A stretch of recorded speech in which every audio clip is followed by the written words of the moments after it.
She mopped their floors for 15 years, then walked into the boardroom and fired the CEO. They called her Miss Denise like it was harmless, like it didn't strip her name clean every time it passed their lips. For 15 years, she scrubbed their floors, hauled their trash, and kept quiet while they laughed above her pay grade. But Miss Denise wasn't just mopping up spills. She was gathering ammunition. They didn't know she co-founded the company. They didn't know her name was on the paperwork that built those glass towers, and they sure didn't know that the woman they dismissed as invisible had a plan 15 years in the making. This isn't just a story about revenge. It's a story about precision, about the quiet power of someone who watches, waits, and chooses the exact right moment to strike. So when she finally walks into the boardroom, not with gloves, but with ownership papers, every person who ever talked through her is about to find out what happens when the janitor turns out to be the boss. Keep listening, because they didn't see her coming, and they won't be the only ones. What happened next was not only a lesson for the aggressors, but also a powerful reminder of empathy, responsibility, and the ongoing fight for equal dignity. We're about to share a powerful moment of truth. But first, drop your location and let us know. Have you ever witnessed or experienced something like this?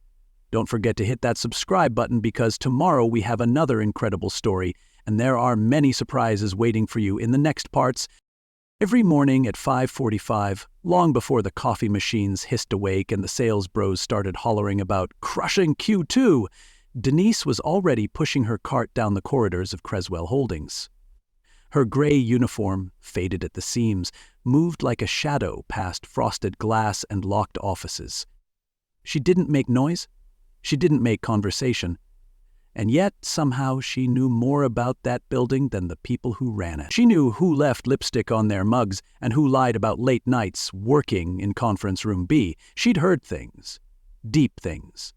Things said when people forgot to whisper because they thought the woman wiping the table was too poor or too uneducated or too beneath them to matter. But what they didn't know was this. Denise had better ears than any microphone and a memory like polished steel. One Monday morning, someone left a crumpled napkin on the boardroom table with a note that read, "Fire half the support staff, we'll spin it as restructuring." Denise picked it up, smoothed it out, and slid it under her cart, next to 10 years' worth of other evidence. They thought she was part of the background, like the beige walls or the potted plants nobody watered. She was just Miss Denise, a blur behind a mop, a body beside a trash can. Not once did they ask her real name. Not once did they ask what she used to do or where she used to be. But Denise remembered every one of them. The smug VP who spilled coffee and blamed her. The HR manager who giggled about cutting sick days over cocktails. The intern who called her sweetheart and snapped his fingers when he needed a paper towel. One time someone joked about her mopping skills within earshot, saying, "You'd think after 20 years she'd learn to clean like she means it." She nodded politely, then later that night slipped a report into her locker. The same report that proved that same man had been fudging expense claims for months. They all assumed she was dumb, or tired, or invisible. And they weren't entirely wrong. She was tired, but not in the way they thought. She was tired of watching decent people get stepped on while frauds got raises. And she was tired of holding her tongue when she knew she had the receipts to bring the whole system down. Then one day, while scrubbing down the tile outside the executive suite, her phone buzzed in her pocket. She checked it casually, like she always did, and there it was. Just one sentence, "We're ready when you are." She didn't flinch, didn't smile, didn't even pause. She simply put the phone away, picked up her mop, and continued cleaning. But her pulse? That was drumming. Because Denise wasn't cleaning anymore, she was pacing the battlefield. The office lights flickered once overhead, old wiring, but somehow the timing felt like punctuation. Later that afternoon, she passed Wexler in the hallway. CO, MBA, full of himself like a balloon about to burst. He didn't look at her, just sniffed the air and muttered, "Smells like bleach again." Denise looked at him, nodded once, and replied, "Bleach covers more than dirt, sir." He raised an eyebrow, confused, but didn't ask. He should have. She kept walking, Her cart rattled on the loose tile by the elevator. She always made a note to avoid it, but today she didn't. Today she wanted it to echo. Each wheel squeak was a countdown. She walked past reception, past HR, past the break room full of whispers and fake laughter, and as she turned down the corridor leading to the executive suite, she paused for just a second in front of a framed photo. It was Roland, her husband, smiling wide, standing beside the company's original blueprint. She hadn't looked at that picture in years. The last time she did, she almost broke down. But today? Today, she just stared at it. Then she whispered to the glass, "We're almost there." Because the floor she was mopping wasn't just linoleum anymore, it was a map. And, Miss Denise, she was walking straight toward the X.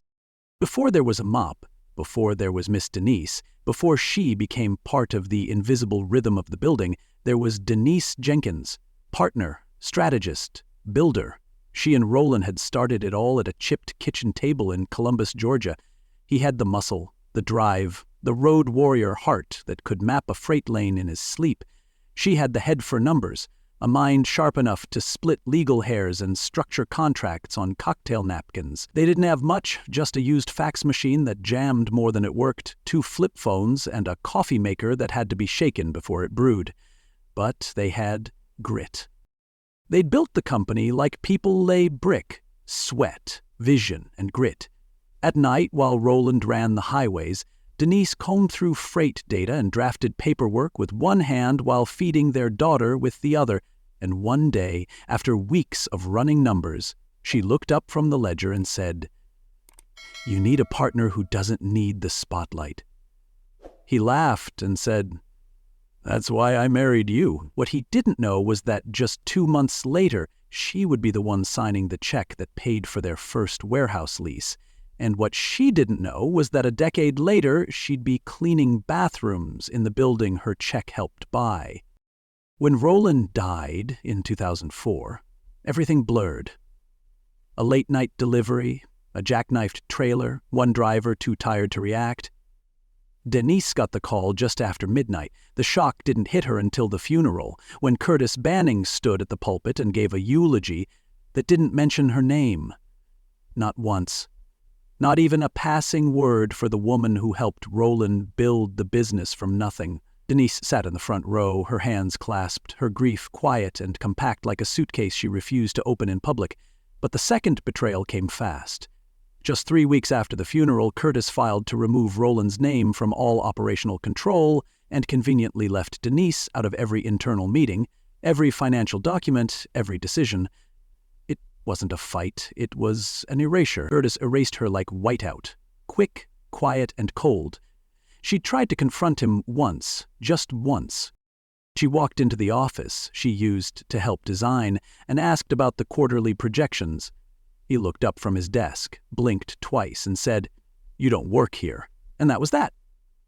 He thought she'd vanish, thought the widow would grieve, pack up and move on. But Denise didn't move on. She moved differently. She made copies. She kept the original contracts. And she remembered every word. In 2007, there was a flyer pinned to the corkboard at the back of the laundromat on Monroe Street. Hiring, night janitorial staff, Cresswell Logistics. Denise tore it down, went home, and pulled out a folder she hadn't touched in years. Inside were birth certificates, rental applications, utility bills, all fake, all legal enough to pass. She created a new version of herself. Same woman, different paper trail. The next day, she applied for the job as Miss Denise, with a new address and a soft southern drawl she hadn't used since high school. She was hired on the spot. No one recognized her. Not Curtis, not the front desk, and certainly not the junior HR rep who asked if she had any experience with floor waxers. She nodded politely, then signed the onboarding forms with the same hand that once signed equity contracts. The cleaning badge got her in. But the stock certificate gave her every right to be there. Every hallway she cleaned, every trash can she emptied was hers. She wasn't a guest. She was an owner in hiding. The duality of it sharpened her. During the day, she was the woman nobody saw. At night, She read the company reports while pretending to rest on her breaks. No one suspected that the janitor knew more about the quarterly trends than most of the directors, and once, during her shift, she noticed a door left ajar. Curtis's office. Inside, on his shelf, sat a framed photo of Roland with the caption, "My mentor." Denise laughed so hard she nearly dropped her gloves. Time did its thing. Curtis grew older, less involved, and eventually he stepped back. That's when the company started mutating. A young new face took the reins. Thomas Wexler, fresh MBA, sharp suit, no soul. Wexler didn't care about freight or loyalty. He cared about optics, margins, and stock growth. To him, Denise was part of the scenery. She cleaned around his desk one night and heard him say they should install vending machines for the janitors. Keep him out of sight. Another time, she walked into the break room and found her name crossed off the schedule. No one told her. No one explained. She showed up anyway. The new admin asked, "Are you new?" She smiled and said, "Not exactly." And she kept scrubbing, because Wexler and his clique didn't ask questions about people they didn't plan to promote. And Denise? She wasn't looking for a promotion. She was building something deeper. How do you respect what you don't see? How do you fear what you assume can't fight back? She didn't lash out. She didn't call lawyers or march in with legal papers. She started showing up 5 minutes earlier. She started mapping where the servers were kept, where the hard files lived, which executives whispered secrets after house. She learned where the bodies were buried. But she wasn't collecting dirt for gossip. She was building a case. Like a chess player with one piece left on the board, but the other side didn't know it was a... She had power. Real power, not the kind that swings loud in meetings or screams across emails, the kind that waits, that studies the board, that knows checkmate is coming and doesn't need to say it, not yet. They had no idea. And the janitor badge clipped to her hip was just camouflage. She was already in control. She just hadn't told them yet. For 10 years, Miss Denise cleaned the same floors, walked the same halls, pushed the same squeaky cart. But she wasn't cleaning, not really. She was documenting. And what she documented was a slow drip of decay. She knew which sales director skimmed mileage reimbursements and which project manager submitted the same receipts under different budgets. She knew the names of 3 people who worked half-days but clocked full hours, and the passwords of 2 VPs who never logged out of shared terminals. One warehouse supervisor regularly altered timestamps to cover up late deliveries, and another moved funds from petty cash into weekend golf tournaments. Her mop was a microphone, her cart a camera. Her silence? A lawsuit in the making. She saw it all. One night, while wiping down the HR corridor, she overheard 2 managers laughing about slashing holiday bonuses and using the savings for an executive retreat in Aspen. They even joked about putting it on the company card under team development. She paused just long enough to hear one of them say, "No one'll care. They don't even read the breakdown." Then she continued sweeping, one quiet step ahead of everyone in that building. The black notebook lived in the back of her locker, behind a plastic grocery bag filled with backup gloves and a roll of quarters for the vending machines. It wasn't big, just a standard spiral with worn edges, but inside it held more power than any policy document Cresswell ever printed. Every page was evidence, coded with dates, names, locations. Feb 14, we can cut the bonus pool for lower staff. They'll take what we give them. Wexler to CFO, room 508, March 22, VP files client dinner reimbursement twice. Same receipt, check timestamp. June 3, warehouse slip, no paperwork filed. Brenda said, "Let it go. Too late now." There were quotes in quotation marks and footnotes written in Denise's neat, controlled print. On one particularly grim page, she scribbled a line she overheard in the break room. "They don't need air conditioning. That's why they gave them fans." And underneath it she wrote, "Delivery crew, 7-hour route in July, 96 degrees. She had timestamps, names of witnesses, patterns of abuse, and every entry served a purpose. If a tree falls in a boardroom and the janitor hears it, does it make a sound? Yes. It echoes in court. She didn't write anything out of spite. She wrote because someday someone would ask what went wrong, and she wanted the truth ready outdated and complete. As the years crawled on, the layers of rot got thicker. Cresswell Holdings became more brand than backbone, more profit margins than people. Executive bonuses ballooned while drivers clocked 12-hour shifts with frozen pay. Denise once saw a meal order for a leadership team meeting: steak, lobster, imported desserts, all charged to the same quarter they denied hazard pay for warehouse temps. They wore their bonuses like armor, deaf to the coughing in the warehouse, blind to the janitors icing their knees after double shifts. There was a time when the company sent birthday cards to every employee. Now, they barely remembered to send pay stubs. One winter, a cleaning crew member slipped in the service lot on unshoveled ice and broke his wrist. Management never filed a report. Denise had been there. She helped him up. The next day, she watched the cameras being reviewed, not to help him, but to check if he faked the fall. Another time, she overheard Wexler tell the CFO that if they delayed vendor payments by 3 weeks, they could float enough capital to cover a shortfall in a marketing deal gone wrong. "And if they complain," he said, "we'll just switch vendors. That's the beauty of having no loyalty." Denise had walked past just as he laughed. They thought they were being clever. They didn't realize the person pushing the vacuum beside them had been in the room long before them, and would be there long after they were gone. Then came the night that changed everything. It was nearly midnight when Denise rolled her cart to the 6th floor. The hallway was dim, the only light spilling out from the main conference room. She paused, listening.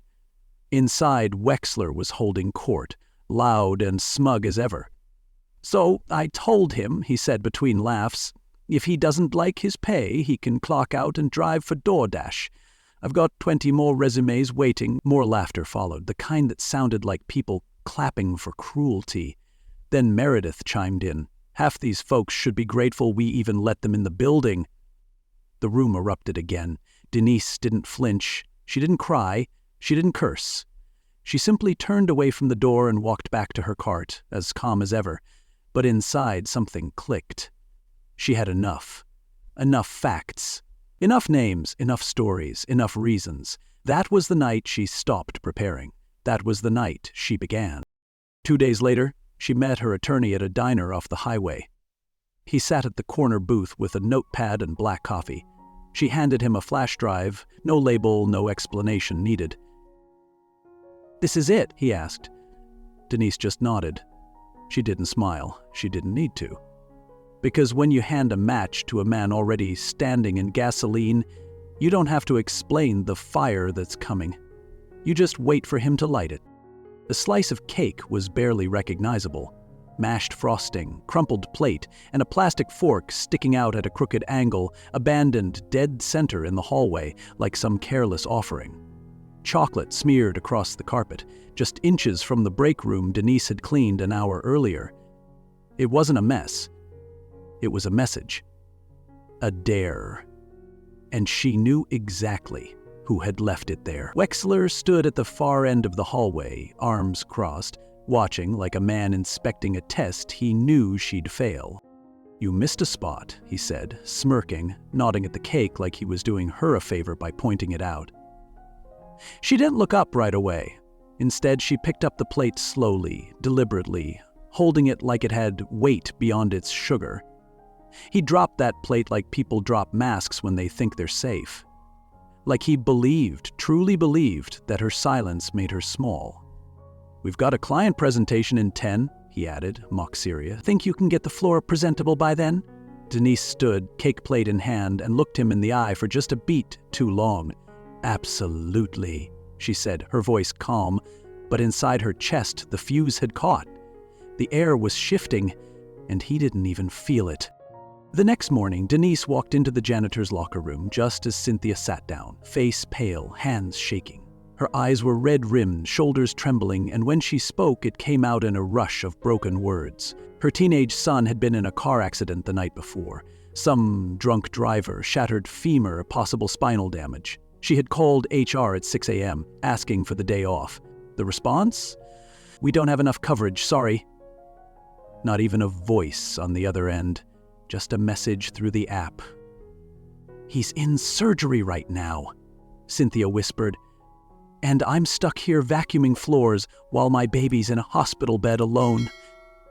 Denise didn't blink. She sat down beside her, handed her a bottle of water, and didn't say a word for 5 full minutes. Just listened, just breathed. And when Cynthia excused herself to go clean the third-floor bathrooms, Denise stood up, pulled her phone from her pocket, and dialed one number. Not HR? Not Wexler? Not even the union rep. She called Elliot, and when he answered, she said 3 words. Simple, solid, final. That did it. That night, she used the badge she'd kept hidden for nearly 2 years, stolen from a floor manager who once left it in the break room after complaining about dead-weight staff. She'd tucked it away behind her ID, never swiped it, never flashed it. Until now. The click of the door to the records room was quiet. Almost too quiet. Like the building itself hadn't yet realized what was happening. Denise slipped inside, moving fast, but clean. She didn't need to fumble. She knew where everything was. Budget folders, expense reports, internal audit files labeled with years, quarters, and codes she had memorized like scripture. She slid open a drawer and found the bonus reports from the last 4 fiscal periods. Wexler's name was on all of them. $55,000, 0 cents here, $60,000, 0 cents there. All marked operational excellence and retention leadership. Below that were employee cost sheets. In red, custodial staff reductions, driver overtime cuts, and meal stipend eliminations. Her fingers moved quickly, copying everything to a portable drive, printing key pages. There were memos, too, emails from upper management approving cost-cutting decisions that hurt the lowest earners while simultaneously greenlighting luxury vendor contracts and private transportation for the board. Denise didn't even flinch. She just printed, stacked, and packed. Truth, when printed on letterhead, weighs more than any lie. And she carried that weight out with her, step by silent step, back down the hallway, past the break room, past the elevator where Wexler had once told her she smelled like ammonia. She walked out with fire in her bag and thunder under her shoes. She didn't sleep that night. She didn't need to. She watched the sun rise through the slats of her living room blinds and waited until the clock struck 8:01 before calling Elliot again. He picked up on the first ring. "I've got what we need," she said.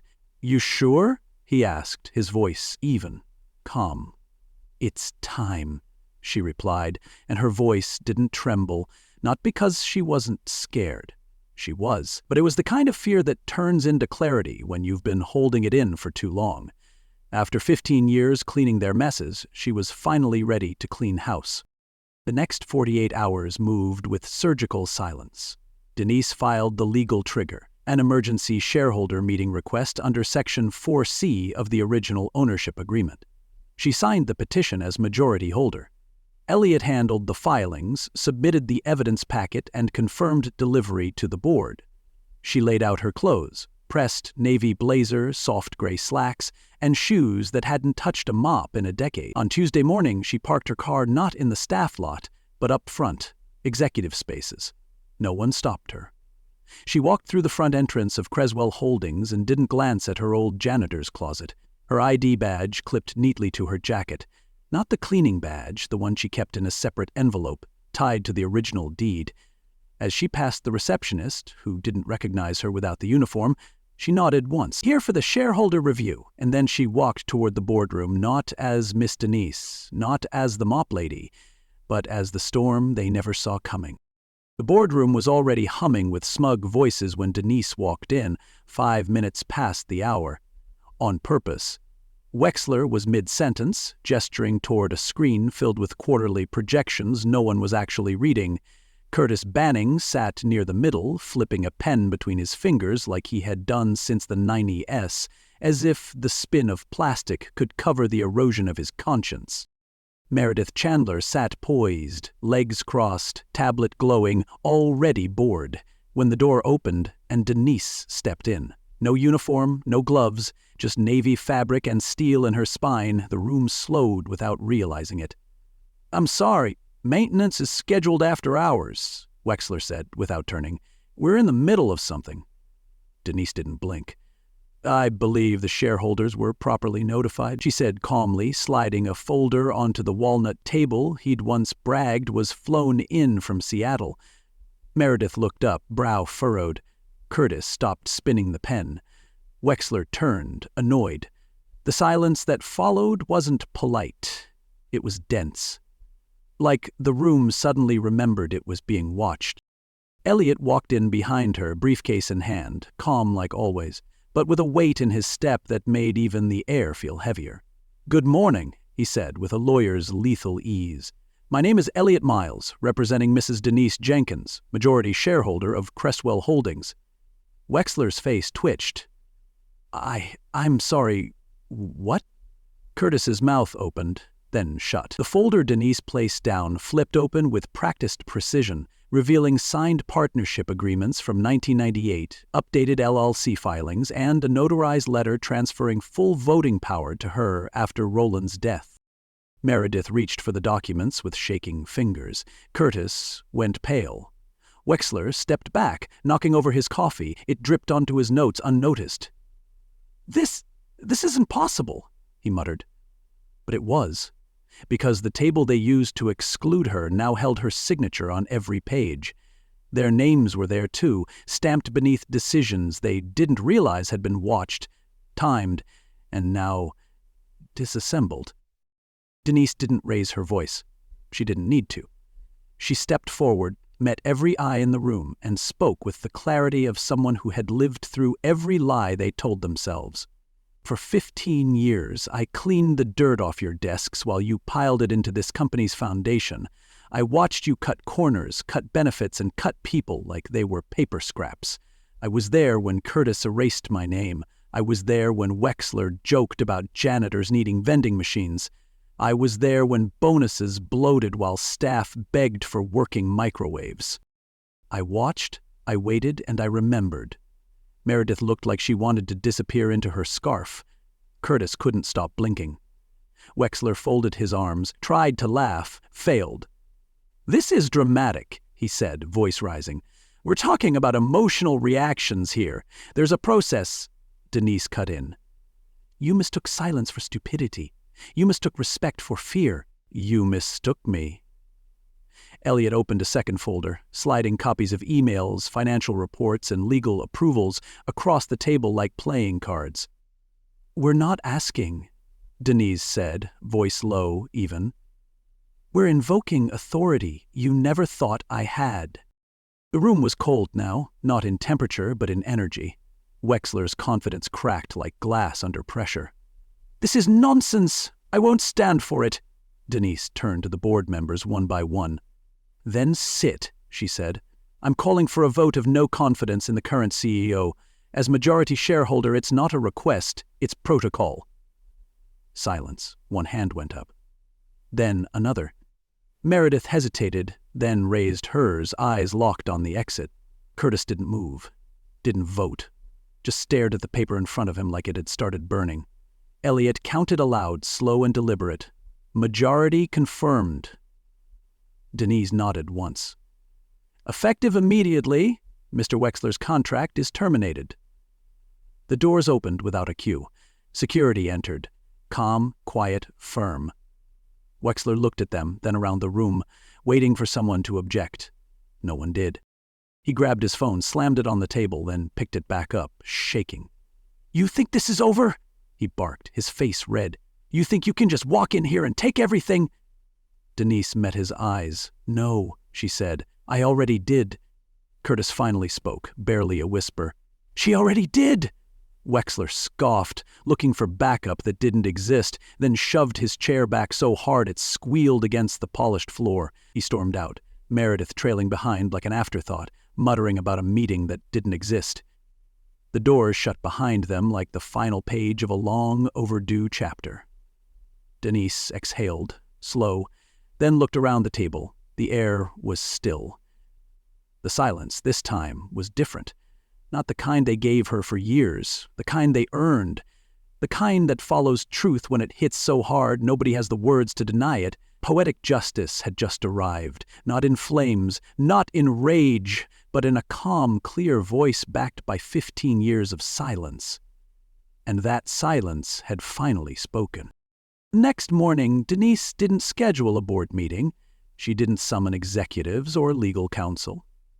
She called a staff meeting, drivers, janitors, warehouse crew, admin clerks, and the exhausted women from HR who never had enough support but always had a smile.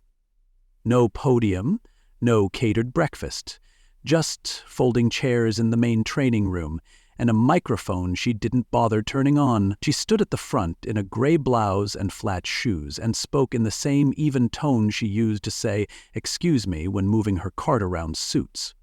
Effective immediately, she began, overtime is reinstated. Retroactive pay for the last 2 quarters will hit this Friday. Health benefits are under review with a new provider, and you'll all be part of the decision. She paused. No more guessing what's being cut. If it's about your lives, you'll have a voice. There was no applause, just silence, then murmurs. Then realization. Alonzo, a driver with permanent bags under his eyes, leaned forward and said, "You serious?" Denise nodded once, dead serious. In the back row, a woman gasped, covered her mouth, and whispered, "She's real." Someone else stood to clap, stopped halfway, unsure if it was allowed. It wasn't disbelief, it was unfamiliar hope trying to find its legs. By noon, word had reached the remaining execs, and the resistance came fast. A senior manager emailed her a bulleted list of concerns about structural authority and transitional risks. Another VP pulled her aside near the elevator and said, "With all due respect, we can't just reverse years of policy because people are emotional." Denise smiled, leaned in close, and replied, "I scaled my grief for 15 years. I think I can manage your spreadsheets." He didn't respond. One tried to play chess, citing procedural gaps. Another asked for a delay. Denise nodded politely, then signed off on 3 policy reversals and sent them down for legal review. By 3:00 p.m., someone anonymously removed her nameplate from the executive door. By 3:15, she had it reinstalled, this time etched in brass. She didn't restructure the company to make it warmer. She made it honest. The changes came steadily. Warehouse staff started getting hazard bonuses during storm deliveries. Meal stipends were reinstated with receipts no longer scrutinized like crime scenes. She promoted a junior admin to head of compliance after noticing her catch 3 invoice discrepancies in 1 week. That woman, Janine, had been with the company 7 years and had never been invited to a leadership meeting. Now she chaired them. Denise renegotiated vendor contracts, cut bloated retainers, and reallocated funds to improve warehouse ventilation. When someone asked why she wasn't hosting more board luncheons, she replied, "Because I eat in the break room." She did. Every week, in rotation, sometimes with drivers, sometimes with janitors. She listened without writing anything down.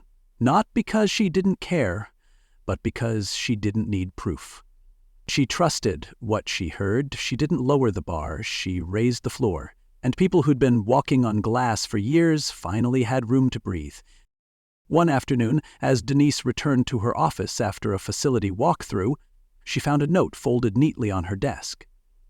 No envelope, no name, just block handwriting on lined paper. "I didn't think anybody like us could ever make it to a place like that. You proved me wrong." It was from Cynthia.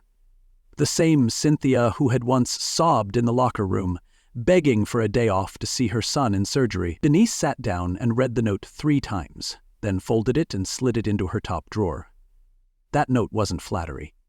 It was fuel. Because this wasn't just leadership. It was memory put to work. Every broken policy she fixed had a name, a face, a moment behind it. She wasn't checking boxes. She was checking history and rewriting it. But even with the policies changed and the doors flung open, the question lingered like a shadow behind every conversation. Why did she wait? Why didn't she strike sooner, when the cuts started, when the jokes were fresh, when the bruises hadn't set in yet? She answered that question one afternoon during a small Q&A with admin staff. She leaned back in her chair, laced her fingers together, and said, "Because rot has to rise before you can sweep it clean. If I had spoken up sooner, they would have said I was bitter. If I had forced my way back in, they'd say I was emotional. But 15 years of silence made me undeniable. She looked each person in the eye. I didn't wait to win. I waited to be undeniable. And in that moment, it wasn't a janitor speaking.